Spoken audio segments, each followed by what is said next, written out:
Somewhere beneath the gnarled spires of the manufactorum, or deep within the catacombs of Terra's underhive, there exists a place where hope breathes its last Imperial hospitals.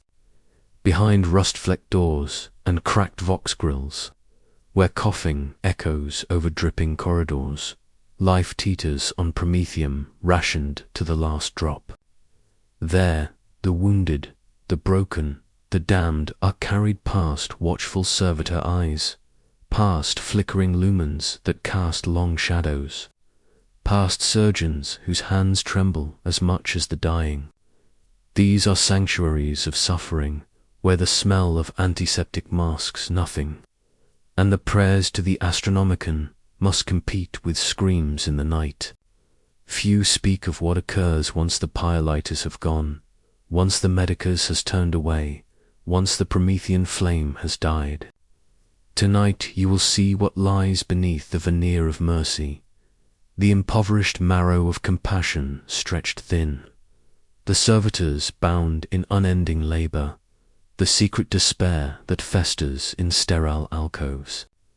To witness this truth is to understand the cost of the Emperor's promise, and to reckon with the frailty and dread that pulses beneath Imperial benevolence. If your heart quickens at these tales, if you long to see what others dare not describe, then stay close, subscribe, and share this journey with fellow loyalists. Let the whisper of this story reach across data slates and vox grills. Let this truth not be buried beneath propaganda and silence. By liking this video and joining our community, you help light a candle in the endless dark, challenging the lie that all is well. Somewhere beneath the gnarled spires of the manufactorum, or deep within the catacombs of Terra's, there exists a place where hope breathes its last Imperial hospitals. Behind rust-flecked doors and cracked vox grills, where coughing echoes over dripping corridors, life teeters on Prometheum rationed to the last drop. There, the wounded, the broken, the damned are carried past watchful servitor eyes, past flickering lumens that cast long shadows, past surgeons whose hands tremble as much as the dying. These are sanctuaries of suffering, where the smell of antiseptic masks nothing, and the prayers to the Astronomicon must compete with screams in the night.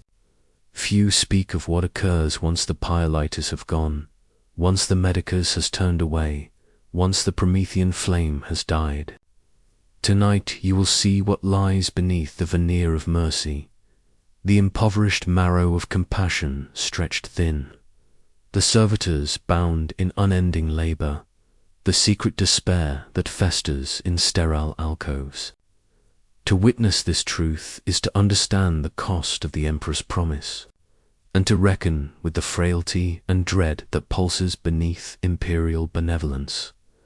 If your heart quickens at these tales, if you long to see what others dare not describe, then stay close, subscribe, and share this journey with fellow loyalists. Let the whisper of this story reach across data slates and vox grills. Let this truth not be buried beneath propaganda and silence. By liking this video and joining our community, you help light a candle in the endless dark, challenging the lie that all is well. The air inside the infirmary tasted of burnt ozone and antiseptic, a chemical ghost that clung to the back of the throat. The walls hummed with failing power conduits, their light flickering in uneven pulses that turned every shadow into a trembling thing.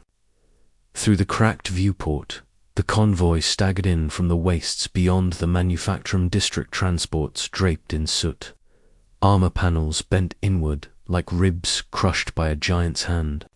They'd come from the edges of the Sabbat crusade, from fields where the Emperor's light had dimmed under too many dying suns. And as the loading gates groaned open, the stench of Prometheum and blood rolled in like a storm. Stretcher-bearers moved in silence, their faces drawn tight beneath sweat and grit. Some bore the marks of recent combat. Others were half-servitors themselves, their motions jerky but efficient. They carried what was left of men and women who had once marched beneath the Imperial Aquilinar, stripped of rank, name, and prayer. One soldier's arm ended in molten ceramite. Another's lungs rattled through a vox mask that blinked in erratic rhythms. The groans came softly at first, a murmuring tide of pain, but as more bodies arrived, it grew into something unholier, symphony of agony echoing through. Metal corridors once meant for hymns. Amid them lay a single young veteran. His armor bore the sigil of the 117th Brontian Longnivs, now chipped and scorched to anonymity. Blood mixed with sacred oils along the seam of his cuirass, the scent sharp and metallic. His lips trembled with broken fragments of the litany of preservation, each word swallowed by the hiss of respirators and the metallic clatter of stretchers. His eyes, half open, caught the lumen glow overhead flickering in time with his weakening pulse. For a moment, he seemed to see something beyond the infirmary walls, something distant and golden, before consciousness dragged him back into the wet, stinking dark. A priest of the ecclesiarchy stood by the loading bay, his robes heavy with ash, his hand clutching a censer that spat pale incense over the wounded.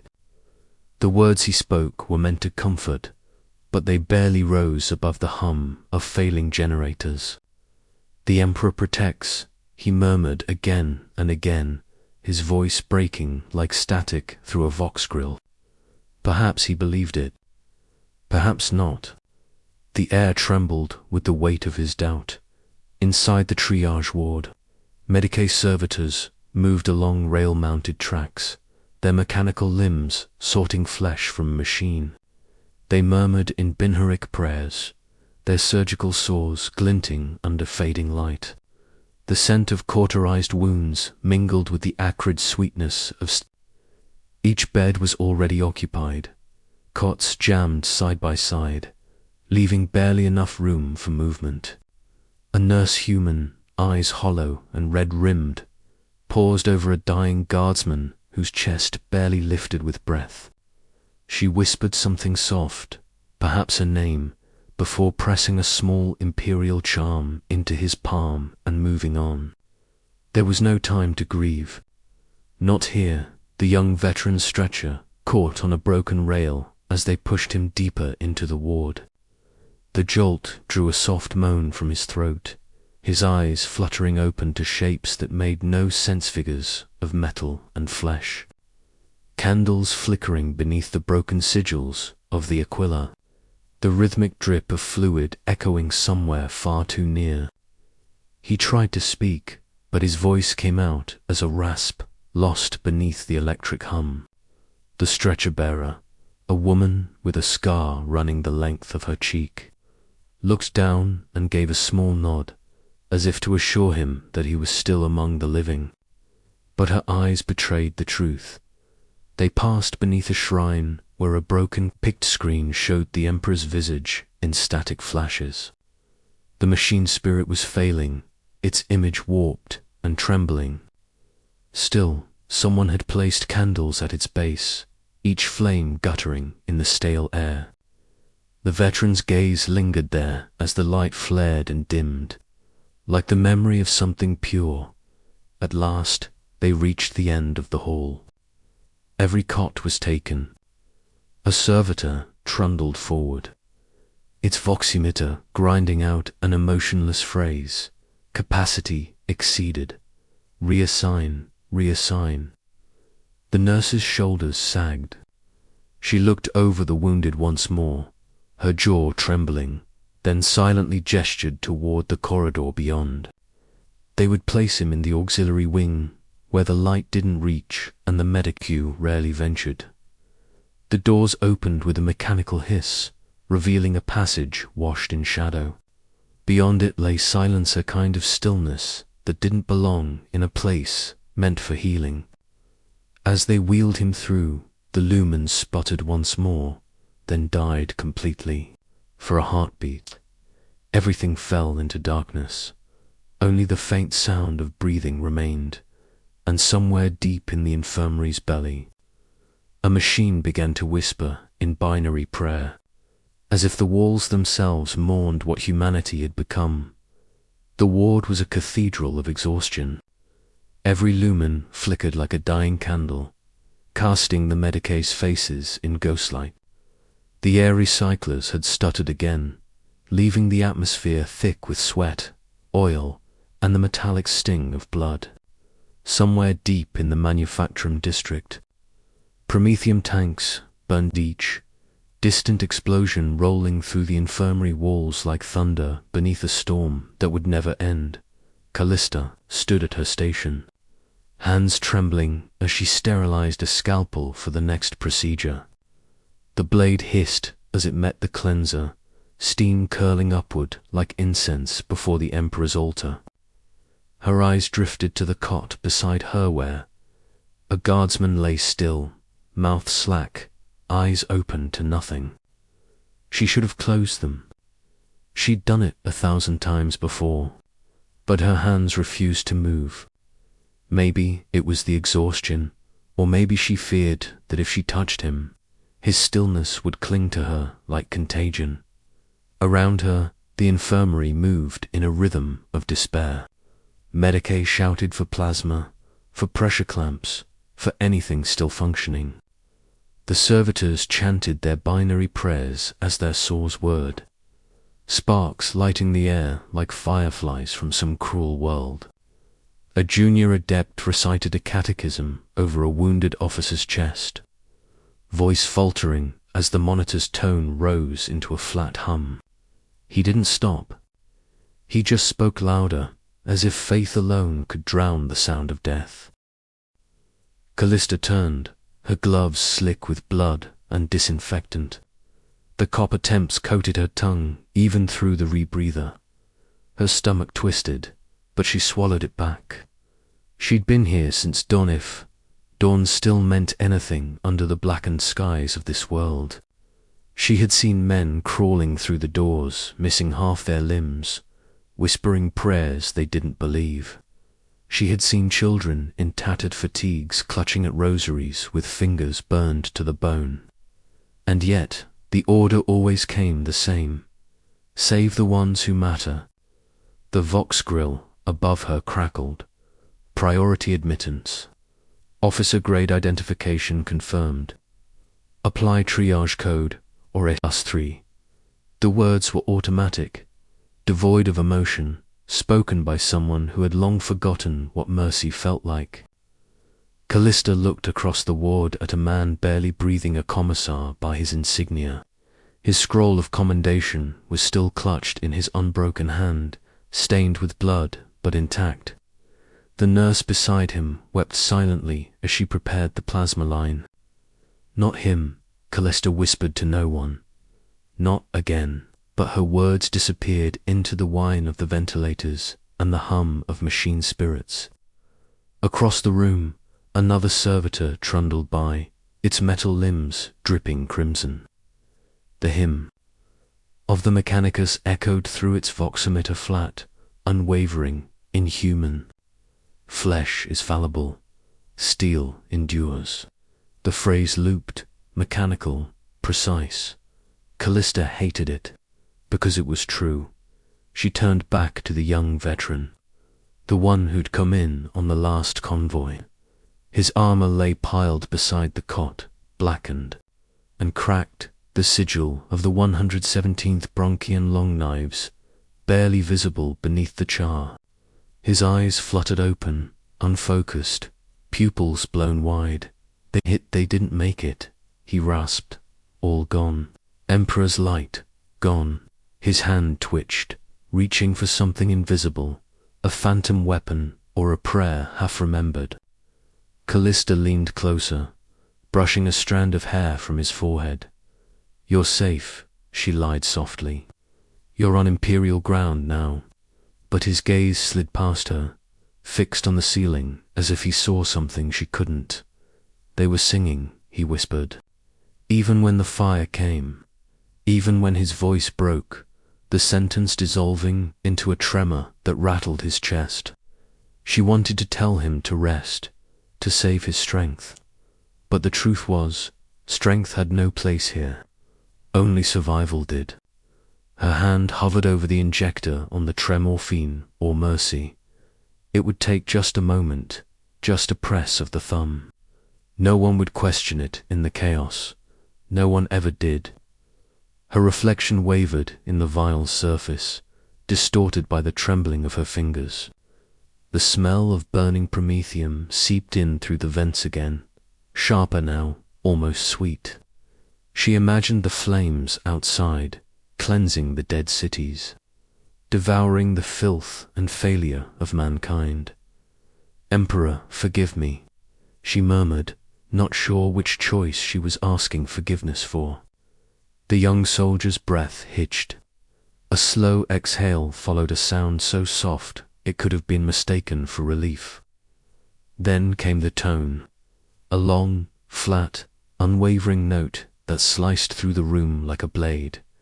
Every head turned, for a heartbeat. Even the servitors paused, their prayers faltering mid.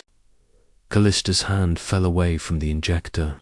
She closed the soldier's eyes, her fingertips lingering just a second longer than they should have. Then she turned back to her station, because there was always another patient, another dying breath waiting to fill the silence. The flat line faded, swallowed by the mechanical hum of the infirmary. The machines resumed their chant. The Emperor watched, and Callista began again. Night had fallen. Though inside the infirmary it was impossible to tell where the day had ended and the darkness had begun. The lumen strips along the walls sputtered like dying stars, their light stretching thin across the tiled floor, broken by the shapes of cots and the still figures lying upon them. Outside, through the shattered archways of the courtyard, came the muffled chaos of the city, the distant rumble of orbital bombardments, the hollow crack of collapsing hab blocks, the droning hymns of pilgrims who had nowhere else to go. They gathered round the ruined fountains, clutching relics and fragments of parchment, whispering prayers that slipped through the air like smoke. Every plea rose upward toward a heaven no one could see anymore. Inside, Callista knelt beside the veteran's bed. The sheet was pulled to his chin, though his chest no longer moved beneath it. The monitor above him blinked a steady amber, the machine spirit refusing to accept the finality of his death. Her gloved hand rested on the cot's edge, fingertips brushing dried blood. She should have reported it logged another loss into the tally that had become more ledger than litany. But she couldn't, not yet. The silence between the klaxon alarms was sacred now, a pause between sufferings. She whispered words that weren't written in any ecclesiarchal scroll, words she'd learned from her mother long before conscription, long before faith became bureaucracy. "May the Emperor remember the ones the world forgot," she murmured, voice breaking halfway through. The sound vanished into the low hum of failing power lines. No one answered dot above her. The portrait of the Emperor watched from its gilt frame, light glancing off the faded paint. His eyes seemed different tonight, less judging, more distant. Maybe the artist had never seen him at all. Maybe no one truly had. Callista wondered, just for a heartbeat, if he could hear her through the walls of metal and misery, through the screams and static and the endless machinery that kept his galaxy alive. The thought felt dangerous, like a sin that still carried warmth. A soft vibration rolled through the floor, the tremor of another convoy arriving. Then came the klaxons, shrill, red, relentless. The entire ward shuddered into motion. Trundled from alcoves, their mechanical limbs unfolding like the limbs of cold angels. Medicae sprinted to stations, their faces pale under the lumen's flicker. Someone shouted over the vox for stretchers, for plasma packs, for Emperor's sake, anything still clean. The heavy gates at the far end of the hall groaned open, coughing smoke and light into the room. The scent of promethium and burnt metal flooded in, sharp enough to sting the eyes. Callista rose slowly, knees stiff, her gloves tacky with congealed blood. Around her, the chorus of suffering began, unu cries, prayers, commands, the wet gasp of the dying. It all folded together until it was impossible to tell which voice belonged to despair and which to duty. She turned toward the entrance as the first of the new wounded arrived. A Scutarius, half his augmetics melted. A sister of the Order Hospitaller, her robes burned to ash at the hem. A civilian child cradling the severed arm of someone who had once been her father. Over here, someone called. Callista moved before she thought, her body trained to function long after her mind had gone numb. She pressed her palms to wounds, wrapped gauze around limbs that no longer bled, whispered rote reassurances that even she no longer believed. The rhythm of it consumed her cut. Bind, breathe, pray, repeat. Survival reduced to sequence. The golden portrait above flickered again, and for a moment the Emperor's face seemed to shimmer between divinity and decay. One lumen remained, a light painting Callista in a glow that felt both holy and cruel. She looked down at the young veteran one last time, the outline of his body fading beneath the sheet. "You should have seen the stars again," she whispered. Then, almost as if the infirmary itself took offense to her softness, the final light went out. Darkness fell not empty, but full of breath, of whispered catechisms, of the soft rustle of bandages and the murmured promise that tomorrow might bring relief, though no one dared believe it. Somewhere in that blackness, a wounded pilgrim began to pray aloud, his voice trembling but steady. Another joined, then another, until the air itself seemed alive with faith forged from desperation. Callista stood among them, her eyes adjusting to the dark. The sound of the wounded rose and fell like a tide, endless and human. She could no longer see the Emperor's face above her, only the faint outline of the Aquila carved into the wall, half gold, half shadow. And as the hum of machinery swallowed the last syllable of prayer, she realized the truth that no one dared to say aloud, that even in this darkness the Imperium endured not through light, but through the refusal to stop reaching for it. The corridors of the Imperial infirmary pulsed like clogged arteries live, but only just. The air was heavy with heat and dust, thickened by incense meant to disguise the scent of decay. Vox speakers hissed from the ceilings, blaring half-heard. Invocations to duty and sacrifice, their signals frayed by distance and neglect. Every lumen flickered under the strain of failing power grids, turning the white walls into a theater of shadows. Here, mercy wasn't given freely. It was rationed, measured in drops and signatures, stamped by the Adeptus Administratum, and justified in triplicate. The data looms in the main office crackled with endless streams of parchment, reels of ink-stained prayer forms feeding into cogitators that no longer remembered what efficiency was. Adepts in worn robes muttered formulas of authorization there, quills scratching in a feverish race to hide their own irrelevance. Beside them, soldiers waited on stretchers, pale and unmoving, each tagged with a unit code and triage rank. The hum of machinery drowned out the groans. The scent of oil and old blood clung to everything. Outside, the city was dying. A courier convoy crawled through its vain 6 armored carriers bearing the sigil of the Imperial Aquila, their hulls streaked with ash.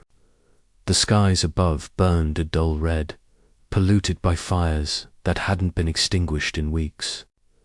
Pilots in the manufacturing district whispered that the sun itself was dimming, that the Emperor's gaze had turned away. Whether it was true or blasphemy no longer mattered. The proof lay in the way people stopped looking upward.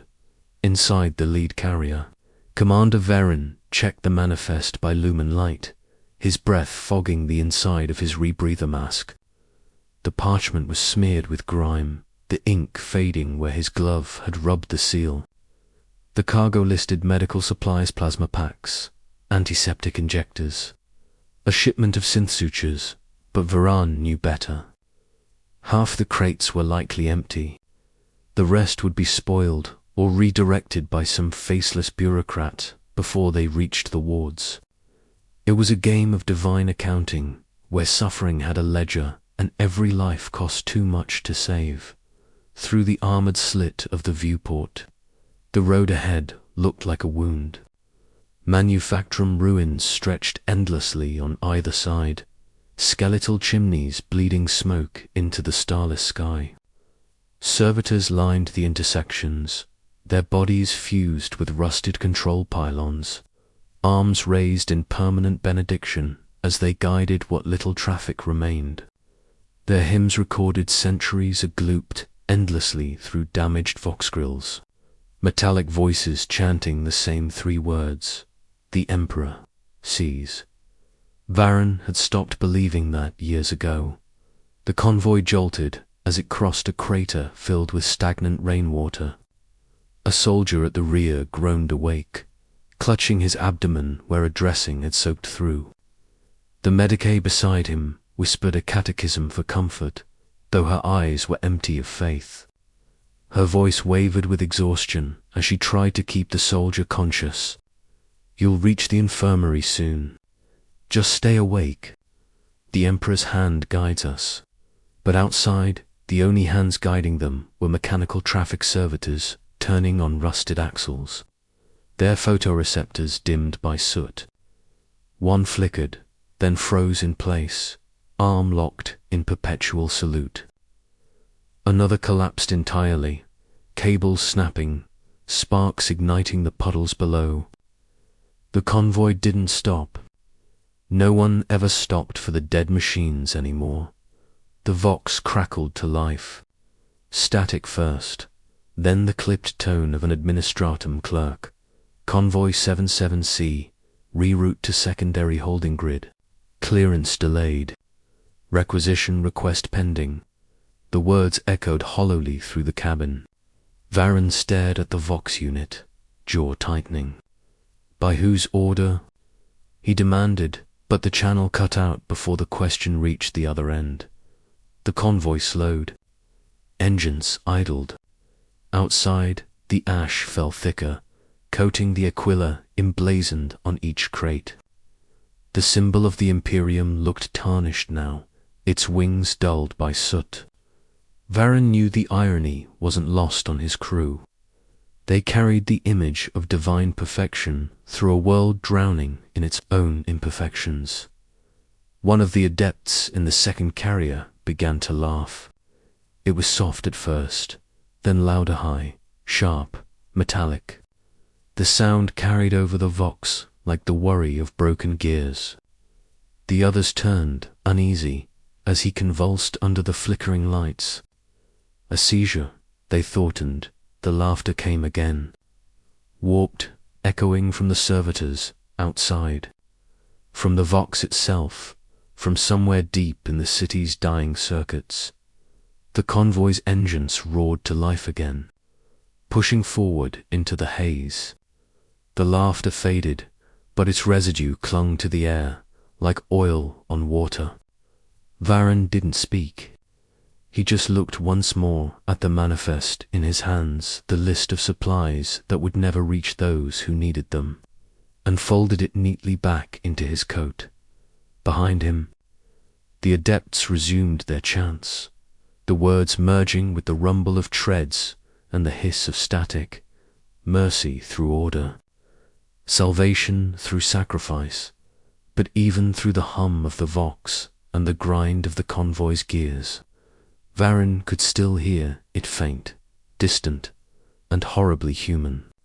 The sound of someone laughing in the dark. The apothecarian breathes like a wounded beast. Every vent exhales the sour temps of disinfectant and promethium exhaust. Every lumen sputters as though exhausted by its own endurance. The chamber is a cathedral of contradictions, mercy and machinery sharing the same altar. I remember the sound most of all, 1,000 heartbeats captured in the steady drip of nutrient lines. The clicking rhythm of servitors gliding along their rails. The dull chime of glass upon metal as tinctures are mixed and measured. It is not healing that happens, here it is maintenance. Preservation, when resurrection is too expensive. Mago Esmedico Verhone moves among his adepts with the measured grace of a priest at liturgy. His hands tremble, not from age, but from calculation. Each vial before him is both salvation and synchromson distillations of blood and chem, their ratios uncertain. The administratum calls them standardized substitutes. Verhone calls them lies. He dips a glass rod into one solution. It hisses, the scent sharp and metallic, biting the back of his throat. The formula eats through the rod before his eyes. Mercy through measure, he mutters, the old creed rasping dryly through his rebreather grill. Salvation through sterility. But even the hymn sounds uncertain now. At his flank, adepts whisper over slates filled with procurement codes, trying to reconcile shipments that never arrived. Promised plasma from the forges of Mars, missing. Bone grafts from Lucius, delayed. They barter with fractions, exchange purity seals like currency, praying to the Omnissiah that no patient will notice the substitutions.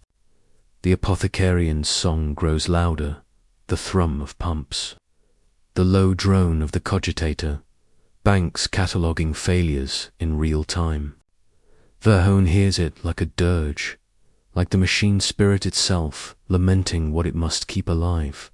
A new delivery arrives in the lower wing announced by the metallic tread of a skittery courier, his limbs gleaming with ritual oil, vox sigil flickering faintly beneath his hood. He carries a crate marked with the sigil of the Manufacturum Helveticae, though the wax seal bears the wrong shade of crimson. The scent of burning oil wafts from within. Verhone pries it open and finds limbs and scented grafts molded from polymer scrap, too crude for human touch. They twitch faintly as if remembering life, their sockets oozing a faint coolant. The courier recites the invoice in a monotone, voice flat, as though his flesh is elsewhere. Approved substitute by decree of subsector command, he says. Verhone nods, signing the parchment with mechanical precision, though inside he feels the quiet fracture of something sacred. He tests one limb under the lumen. The polymer flexes like melted wax, the smell acrid. He knows it will blister living flesh, yet orders its use anyway. There is no choice. The Emperor demands service, not sentiment. Behind him, a patient cough sweat, desperate. Another cries out as a cauterizer fails, mid-seat. The walls seem to pulse in sympathy. The conduits groaning as though the hospital itself feels shame. Hours later, when the others rest in the shadow of the cogitator's shrine, Verhone remains. His workspace is a battlefield of glass shards and blood-smeared notes. He stares at the requisition terminal, at the long list of denied stamped beside each request. Every rejection is another death, unrecorded but felt. He wonders, not for the first time, whether the Emperor hears prayers uttered beneath fluorescent light, or if mercy true mercy has become a superstition too. Dangerous to speak aloud, the vox grill on the wall crackles suddenly. A coded pulse, faint but insistent. Verhone straightens, listening. The signal repeats a freight pattern not listed in any manifest. A shipment, unsanctioned. No record, no authorization. He hesitates, thumb hovering over the decrypt rune. Such messages bring salvation or damnation in equal measure. The apothecarian hums louder. The servitors, pausing mid-motion as if listening to. He thinks of the soldiers lying outside, their bodies half steel, half memory. Of the adepts who've learned to weep without sound. Of the thin red line between devotion and decay that keeps this place alive. Then he presses the rune. The vox lights flare, flooding the room in crimson. The moment Verhone breaks the seal, the apothecarian exhales death. The crates reek of sterilizing agents and burned metal, the kind of smell that clings to memory. Inside, glass vials shimmer with promise clear as holy water under lumen light. But something in their clarity feels wrong. Too perfect, too cold. He raises one to the light, turns it, watches the liquid bend against itself like oil over water. For a moment, it glows faintly blue, then fades. He should have stopped there, but mercy in the Imperium is rarely cautious. It's desperate, blind, and easily deceived. Within the hour, the vials are distributed. The first patients are injected. Hope, that rare and fragile thing, stirs through the corridors like static before a storm. Even the medicate whisper of miracles. Flesh that resisted grafting begins to knit, burns pale to soft grey. Breath steadies where it had faltered. Verhone almost allows himself to believe. Then the screams begin. The sound is unlike anything he's heard before. What fractured, human voices collapsing into machine shrieks. One by one, the patients convulse, veins darkening beneath their skin as if ink has replaced blood. Their eyes glaze, mouths trembling open in silent prayer before their bodies stiffen and blister. Steam hissing from beneath their bandages. The elixir burns from within, rewriting what it cannot heal. Panic erupts. A nurse drops a tray. The clang echoes like a gunshot. Someone shouts for sedatives, another for a priest.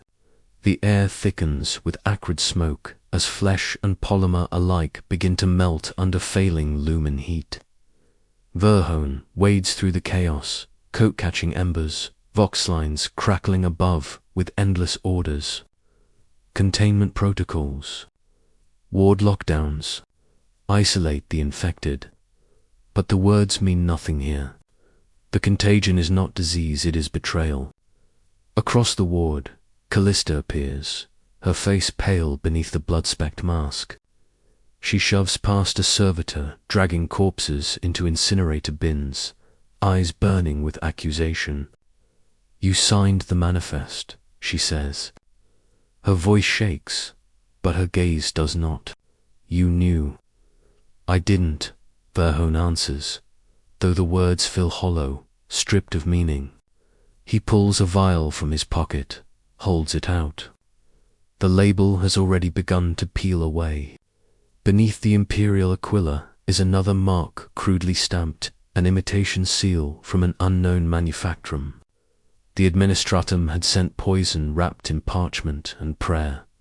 Callista stares, realization turning her voice to a whisper. Why? The vox grill on the far wall crackles again, as if answering her. A voice, calm, metallic, bored. Administratum, directive update.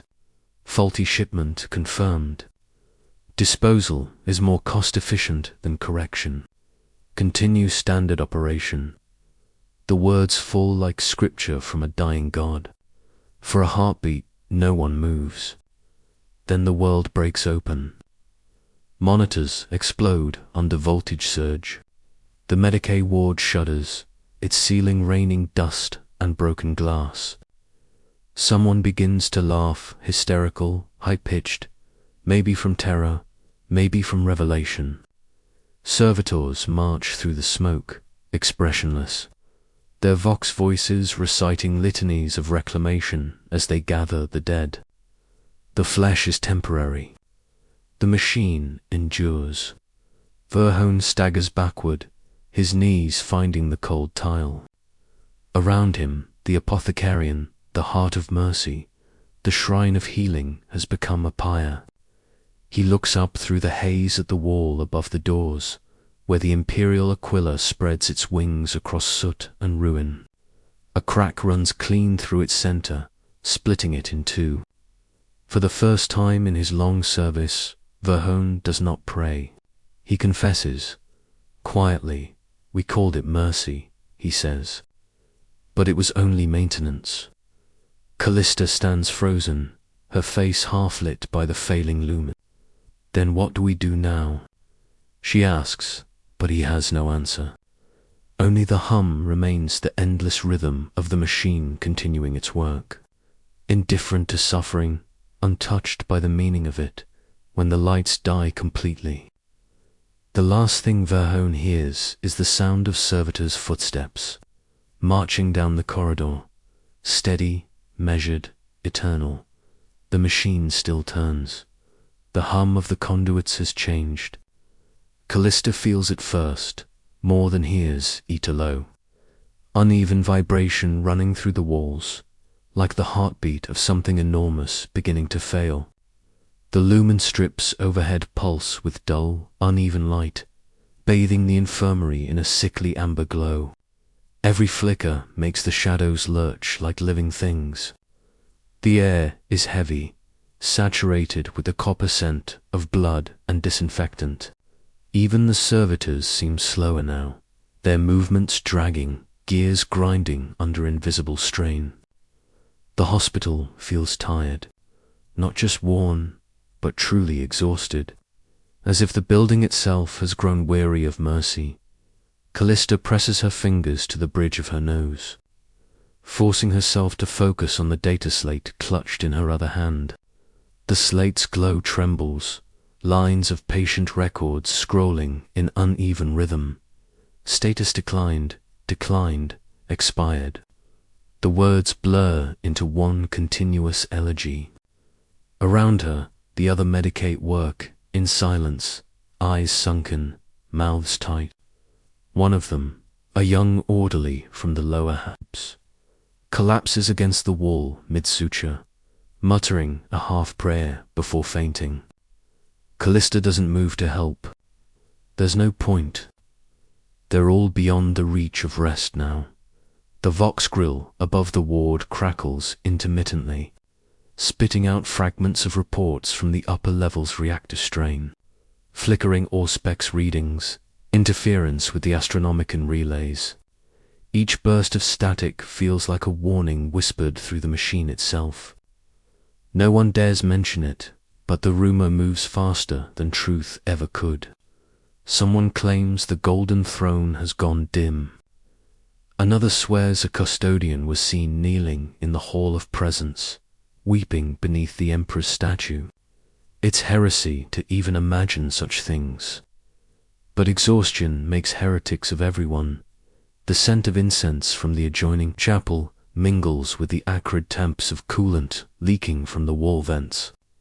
It's an unbearable combination, holy smoke and corrosion, grace dissolving into rot. The mixture clings to the back of Callista's throat, making every breath taste faintly metallic. She forces herself to keep walking, her boots whispering across the tile as she moves between the cots. The patients are restless, moaning softly under oxygen masks that hiss like serpents. Some whisper the Emperor's name as if it were a talisman. Others just stare at the ceiling, waiting.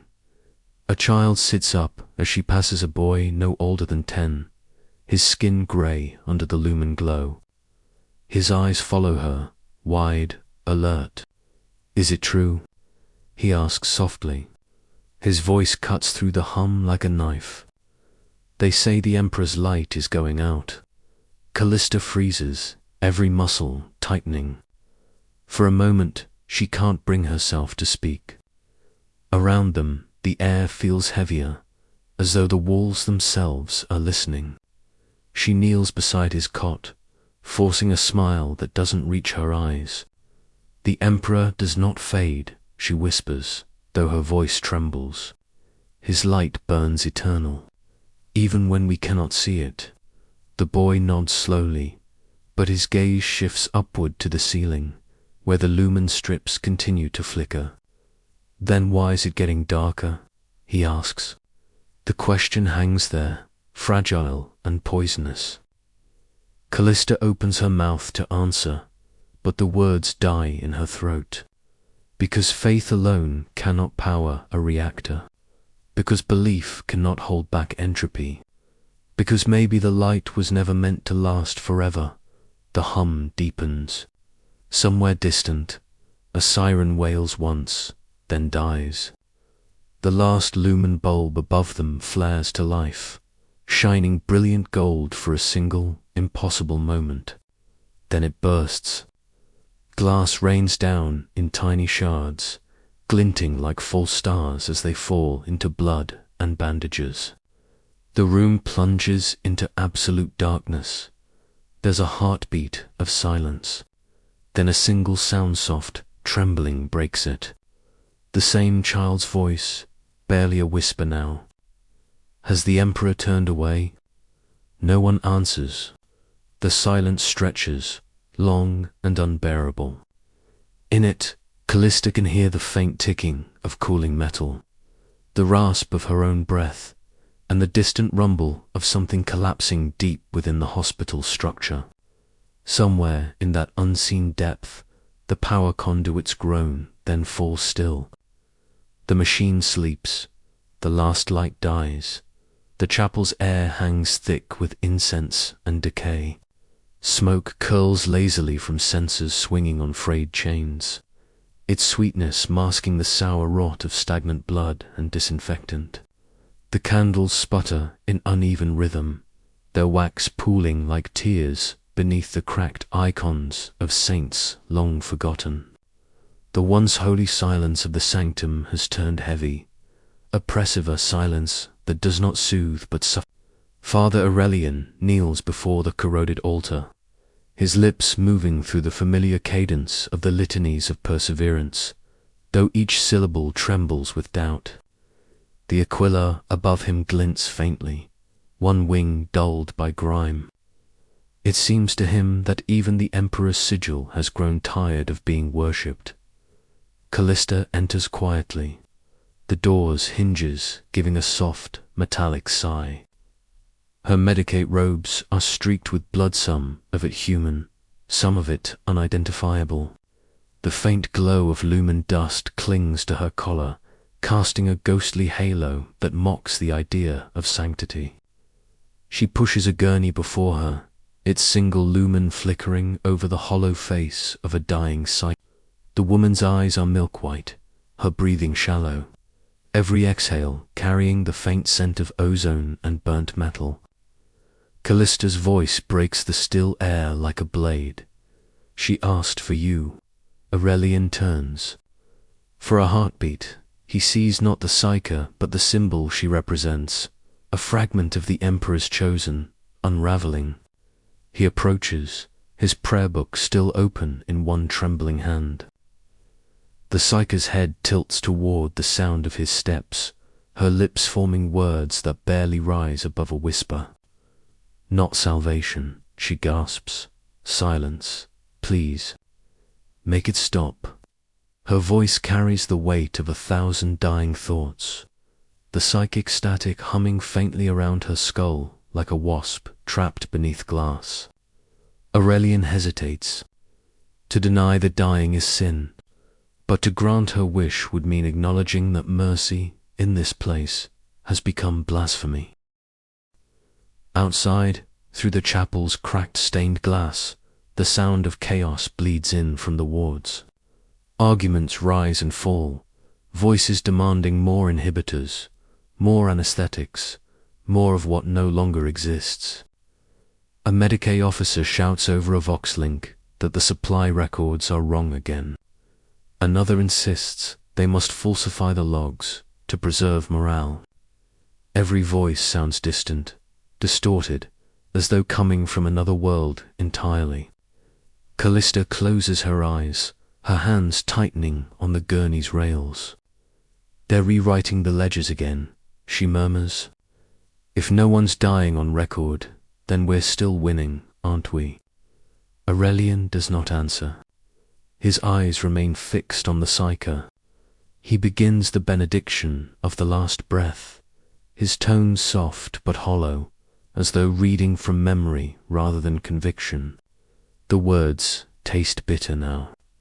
He has said them too many times, and with each utterance they've lost a little more of their meaning. "May the Emperor's light guide you to rest," The Psyker lets out a small, pitiful laugh, her body trembling. "There is no light," she whispers. "Only the hum of the machine." A flicker passes through the chapel lights. The servitors stationed by the door twitch, one arm seizing mid-motion as sparks leap from its augmetic socket. The scent of burning circuitry fills the air, sharp and metallic. Callista steps back instinctively, covering her mouth. The servitor freezes, its vox grill emitting a fractured echo of a prayer. For a moment, it sounds like weeping. Then it falls still, smoke rising from its chest cavity in slow spirals. The hymn sputters out. Father Aurelian lowers his prayer book. The words he's spoken all his life ring hollow in his ears. Every verse now feels like mockery. He looks down at his hands, at the fine tremor running through his fingers, and realizes he is afraid. Not of the heresy whispered outside these walls, but of the quiet within him. The voice that once answered his prayers is gone. Or perhaps it never spoke at all. His fingers find the Aquila pendant around his neck, the metal cold and slick with sweat. He tries to continue the litany, but the words catch halfway through. They taste like ash. He looks to Callista, seeking some trace of belief, but her eyes are empty-tired beyond despair. The Psyker exhales one final time, a faint glow pulsing from her temples before fading into nothing. The silence that follows feels deeper than before, alive with a strange vibration. The floor shudders underfoot, a low groan reverberating through the chapel walls. Candles tremble, wax shivering down their sides. Callista steadies herself against the altar as dust rains from the ceiling. Aurelian's gaze drifts upward, to the cracked Aquila above the altar. The tremor continues, resonating like a sigh through the entire structure. For an instant, it feels as if the very world is breathing slowly, painfully through some vast, unseen throat. Aurelian whispers, "Is it the reactors again?" Callista shakes her head, listening. The sound is too deep, too distant, too mournful. No one says what both are thinking. The Emperor does not sleep. The Emperor does not sigh. And yet, beneath the failing light, it sounds like he does.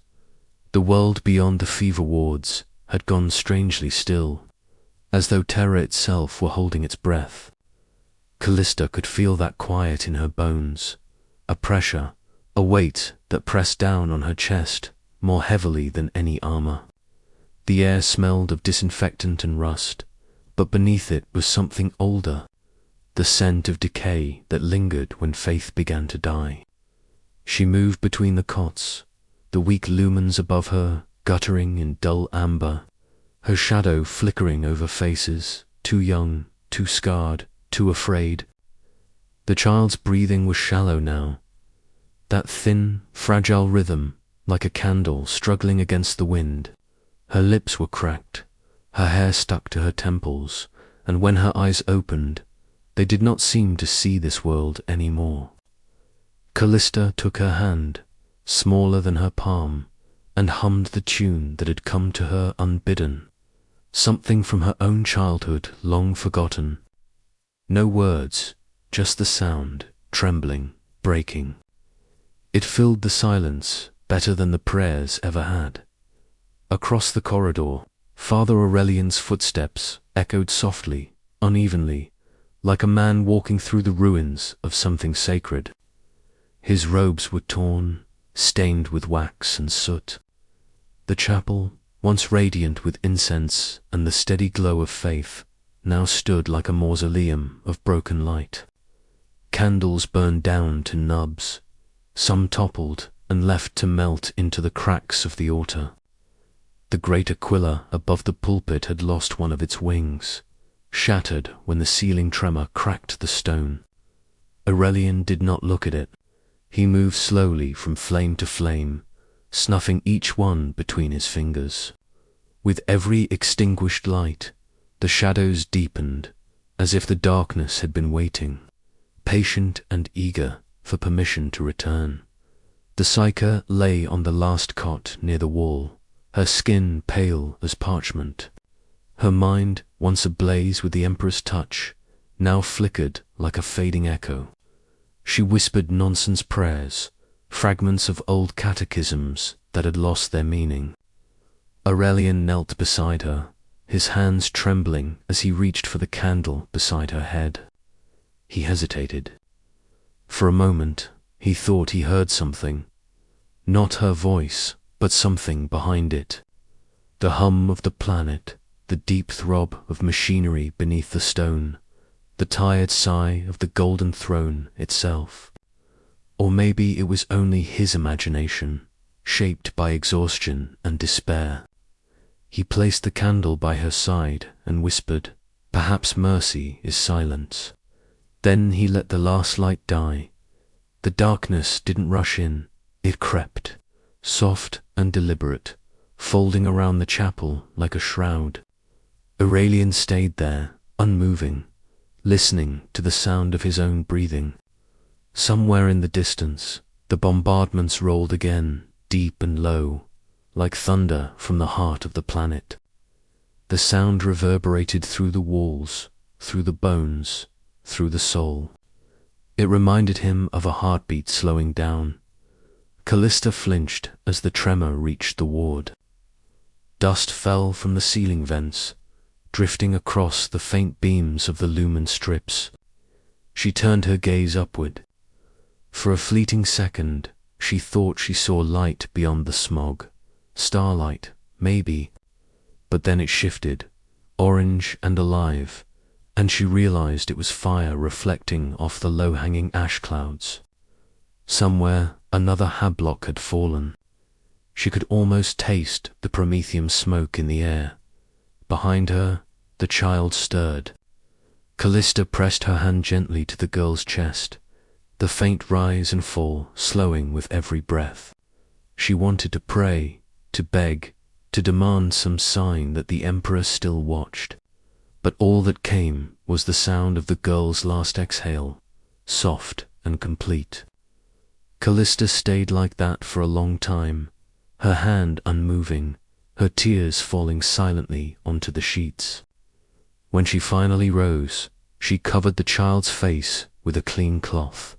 The vox grill in the hall crackled to life. Its voice strained and distorted. Casualty influx. Sector Delta. Prepare triage. The sound of approaching boots followed, the chaos returning like an old habit.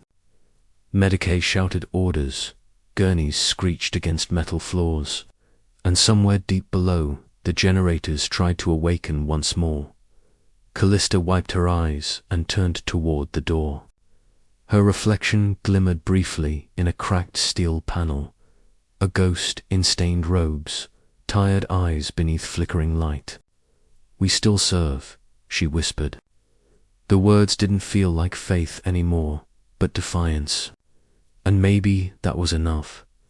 Outside, the thunder came again, louder this time, closer. The wards trembled as the power flickered once more. But in the brief pulse of light, Her face was steady. For a heartbeat, the shadow itself seemed to hesitate, waiting. Then the darkness swallowed everything. The sound of the forges never stopped. Even in the deep hours of the shift cycle, when the lumen strips flickered and the recycled air burned in the lungs, the manufactorum of Europa Maplex pulsed with mechanical breath. Servitors lined the assembly corridors like silent penitents, their augmetic limbs moving with the grace of programming rather than intention.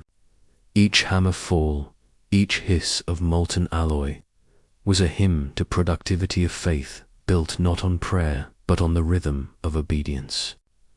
Callista had not meant to come here.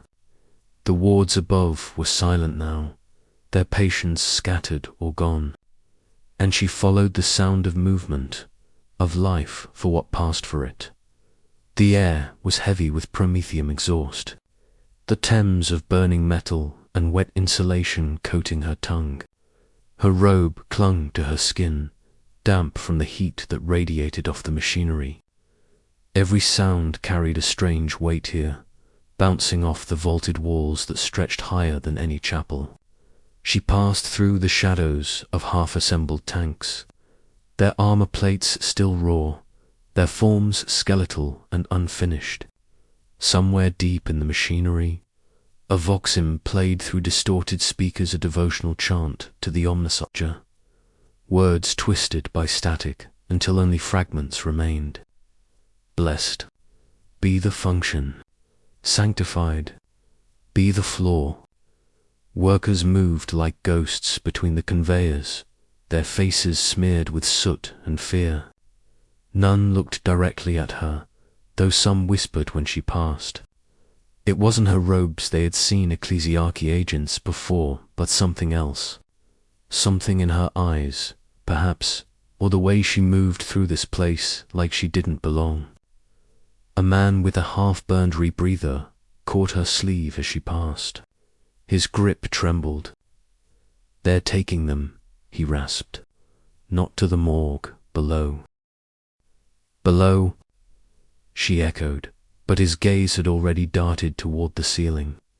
As if afraid the walls themselves might hear, she followed his direction, past the main production bays, beyond the clangor of assembly lines. She found a maintenance passage marked by a faded aquila and a warning sigil she didn't recognize. The door was sealed by a rusted locking mechanism, but it bore signs of recent use, the scratches of tools, the faint smear of blood near the handle. She touched the cold metal, and for a moment she thought she heard movement on the other side. Not the rhythmic stomp of servitors, but something uneven, human de spirit. When she finally slipped inside, the sound hit her first, a low mechanical groan, wet and muffled, like machinery that shouldn't breathe trying to remember how. The passageway was narrow, lined with dripping pipes and cables that pulsed faintly with energy. The deeper she went, the stronger the stench became, a sick mixture of oil, antiseptic, and rot. It was the smell of something that had been alive too long. The tunnel opened into a small chamber, dimly lit by flickering lumen strips. In the center stood a slab surrounded by mechanical arms, their tips still slick with dark fluid. On it lay what might once have been a patient. The body was twisted, its skin fused 2 sheets of metal, the mouth sealed with surgical filament. Tubes entered the chest, where lungs had been, and the eyes, if they were still eyes, followed her with slow, shuddering precision. The machinery clicked softly, as if aware of her presence. Callista stepped back, her heart pounding. She had seen death, disease, decay. This was different. This was something deliberate, something sanctified. On a nearby wall, she found a half-burned parchment nailed beneath the aquila. It read, "Innovation in the Emperor's image. Flesh is faith-made function." Behind her, the sound of footsteps echoed, slow, metallic. A shadow moved in the corridor's glow. She turned just as the figure emerged, a man, or what remained of one. His body was bound in cables and plating, the remnants of a Medicaid uniform clinging to what flesh hadn't been replaced. The left side of his face was gone, replaced by a servo skull's optics. When he spoke, it was through a vox grill embedded in his throat. "You shouldn't be here," he said, his voice fractured between man and machine. "The Emperor demands progress. Even now." Callista couldn't speak. The figure's gaze flickered recognition, shame or madness, she couldn't tell. "They said the Astronomicon dims," he continued, stepping closer. "The Terra trembles. But here we make the light anew." His words broke into static, his movements jerky and uncertain, like a puppet with too many strings. Before she could respond, an alarm wailed overhead. Red light flooded the corridor. The figure recoiled, his limbs spasming violently. Machinery screamed around them, sparks raining from the ceiling as the servitor network surged. Callista stumbled backward, shielding her face as the chamber lights flared and died. When the silence returned, the only sound left was the slow, wet drip of coolant and the faint echo of metal against metal. The figure was gone. The slab was empty, and on the wall where the parchment had been, something new had been written in the dust, as if by a trembling hand. "Mercy is malfunction." Callista turned and ran toward the sound of the forges. Her footsteps lost in the pounding rhythm of machinery, the heartbeat of a dying faith. The air inside the bio-cathedrals was colder than death. It wasn't the chill of absence, but the engineered sterility of control and atmosphere scrubbed clean of bacteria, emotion and mercy alike. The walls gleamed with surgical precision, plated in steel, filigreed with mechanicum scripture. Red lumens flickered like votive candles above rows of gene vats, their surfaces trembling with pale bioluminescence. Every movement here was measured, every breath filtered through rebreathers that hissed like the slow exhalations of ghosts. The adepts called it purity. Callista thought it smelled like decay, polished to perfection. She stood at the periphery of the chamber, a visitor from the crumbling hospital above, her hands clasped behind her back to hide the tremor. In the vats before her floated the shapes of men and something less than men torsos without eyes, arms twitching with instinctive spasms, organs pulsing in nutrient gel. Each was tagged with a sigil, its designation etched in both High Gothic and Binharic script. Above the tanks, a choir of servo skulls drifted in slow orbits, reciting liturgies through vox speakers that distorted with static. "By flesh we falter, by mechanism we ascend," the chant repeated, mechanical, endless, until it blended with the hum of coolant flowing through the pipes. At the center of the room stood Margot's Dacariel, a figure whose humanity was reduced to suggestion. His face was a lattice of augmetic tubing, his mouth a vox grill that vibrated faintly as he spoke. "Suffering," he said, turning one pale optical lens toward Callista, "is the Emperor's date. Pain is performance. The weak are test cases for divinity."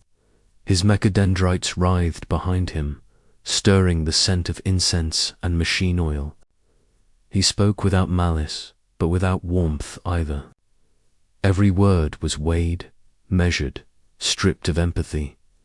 Callista's voice was softer, trembling at its edges. "And what happens when the test fails?" The Margos paused, and for a moment, the only sound was the distant worry of servitors polishing the steel floors. "Failure," he said finally, "is processed, catalogued, converted." His words hung in the air like smoke, their meaning too vast and cruel to hold. She wanted to speak again, to demand an answer that sounded human, but her throat tightened. Somewhere in the chamber, a machine beeped once, twice, and then flatlined. One of the vats dimmed, its occupant ceasing its faint movements. A servitor rolled forward, unhurried, and drained the fluid into a black receptacle marked for reclamation. No one looked away. No one crossed themselves. From the shadows near the data consoles, a younger acolyte shifted nervously. His robes were too clean, his augmetics still new enough to glint with oil sheen. His nameplate read Initiate Morose. Callista had seen him once before, tending to the patients in the upper wards before being reassigned for aptitude. Now his hands shook as he recorded information into a data slate, the glow reflecting off his pale face. When he thought no one was looking, he slipped a separate slate from beneath his sleeve and began to whisper into it. His voice was low, cracked by fear. "The reports are falsified," he murmured. "The augmentations fail, but we rewrite the results. The Emperor's name used to sanctify decay. They tell us the Omnissiah wills it, but the dead do not confirm Scripture." Callista froze. She had no right to listen, yet something in the rawness of his tone rooted her in place. Morose looked up suddenly, his eyes wide. He hadn't meant to be heard. He clutched the slate to his chest as Dacryl turned, optical sensors flaring. "What are you transmitting? Initiate." Morose hesitated. "A data correction, Magos. A routine update." Dakryl's mechadendrites lifted, their tips twitching in air heavy with threat. The Vox grill buzzed softly, like a whisper of static. "Correction," he repeated, tasting the word as though dissecting it. "Show me." Before Morose could move, the lumen lights flickered. The chamber's machinery hiccuped a single, sharp power surge and then every display on the consoles froze. Callista saw the opportunity in that heartbeat of confusion. Morose pressed the slate's side panel, and a faint green light blinked as he transmitted the recording through an encrypted Vox. The file's progress bar flickered. 93%, 98%. The line went dead. When the light steadied again, Dacryl was facing him. The mechadendrites unfurled like claws. "Your devotion is impure," the Magos said. "Infection must be excised." Callista turned away as the servitors closed in, their tools humming. The sound that followed was not human, nor mechanical. It was something in between. A shriek that distorted into digital noise. When she dared look again, Morose was gone, and the slate that had held his confession had been reduced to molten glass on the floor. The Vox systems resumed their hymn without pause. "By flesh we falter, by mechanism we ascend." The same words, the same rhythm. A prayer turned algorithm. Callista stepped backward toward the exit, her pulse hammering in her ears. Behind her, the red lumens flared once more, bathing the chamber in a dull arterial glow. Somewhere deep within the manufactorum, alarms began to sound muffled, distant, yet growing closer with every breath. And through it all, that same static hum returned, faint but unmistakable, whispering through the Vox like a dying prayer trying to be heard. They called it the doctrine of silence, a phrase that moved through the upper halls of the Adeptus, administratum like incense smoke, perfumed and poisonous. No one dared question its meaning aloud, but everyone understood. It was the Emperor's will, interpreted through ledgers and seals, through signatures more sacred than Scripture. To question the doctrine was to question necessity itself, and necessity in the Imperium was holy. In the marble corridors of the administratum, Beneath frescoes of the Emperor radiant and eternal, quills scratched like insects in a hive. The air was thick with parchment, dust, and sanctified oil. Officials in grey robes murmured the litanies of calculation as they tallied the dead not as tragedy, but as logistics. Every number became an offering, a statistical hymn to efficiency. Reports of Astra Militarum hospitals collapsing under their own burden were rewritten as purgations. Divine corrections of imbalance. The phrase appeared in every communiqué, stamped with the Imperial aquila, blessed by an ecclesiarchal scribe, and filed away into silence. Far below, the truth bled through the walls. In the manufacturum districts, the air still smelled of burnt promethium and rusted blood. Workers whispered that mercy had been outlawed not in decree, but in practice. The Sisters Hospitaller were recalled from their wards, their vows replaced by silence and compliance. Those who resisted were reassigned to the penal frontline. Their names vanished from the archives, replaced by a single, merciless word, repurposed, yet amid the bureaucracy. A single voice refused to fade entirely. Callista, her name had been purged from official records. But fragments of her voice persisted encoded in vox logs, intercepted transmissions, corrupted data prayers that still echoed through the noospheric channels of the administratum. They surfaced like ghosts in the machine, breaking through the static to whisper fragments of compassion that no one was meant to hear. They call it healing. Her voice crackled once, faint and frayed. But all I see is sanctified dismantling. That line spread quietly among scribes and clerks, passed in secret, recited in candle-lit corners like forbidden scripture. The ecclesiarchy moved swiftly to reclaim her legacy.